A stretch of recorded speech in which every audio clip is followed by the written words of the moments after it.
Suler på Roskilde Festivalen. En festival, som ligesom er afhængig af, at folk arbejder for ingen penge hernede. Faktisk bare for en billet. Men hvor langt vil man egentlig gå for at få en Roskilde-billet? Hvad er det værste job på Roskilde? Hvad tror jeg er det værste job på Roskilde? Er det værste job, Roskilde? Jeg tror, det er det med at rense lokummer. Det kommer lidt an på, hvor ulækre toiletterne ser ud måske. Tømme lokummer måske? Jeg tror, det her det må være Roskildes værste job. Hej med jer. Hvad laver I? Vi gør toiletterne rent. Det må fandme være Roskilde Festivalens klammeste job. I har ikke selv valgt det her job her. Nej, vi har absolut ikke valgt jobbet selv, nej. Har I oplevet noget klamt? Vi har oplevet et par... Nogen, der har skidt i bukserne, tror jeg. Og dem skal I ind og fjerne? Dem skal du ind og fjerne. Jeg skal have en heldragt på, tror jeg. Fuck, det er klamt det her. Nå, men lad os hoppe ud i det. Så er jeg også klar nu.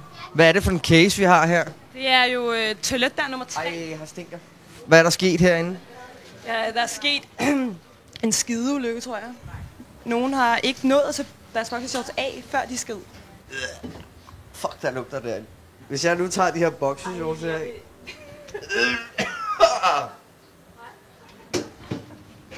Fuck det.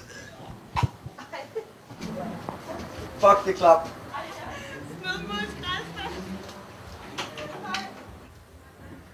Ej, jeg er glad for den her pind, jeg har fået. Den der pind, den er jo udskævet til toiletrenseren. Så er det bare ned. Og rense. Det er fandme klamt. Det må jeg sige. Jeg tager virkelig hatten af for, at I renser lokummerne ned til os andre, så vi kan gå og skide på nogle rene toiletter. Jeg har lavet sådan en her med sådan nogle Zulu Wunderbaums. Så kan I have den her på. Ja, det hjælper. Er det ikke rigtigt? Dufter den ikke godt? Jo. Og så må I have en god festival. Tak. Tak.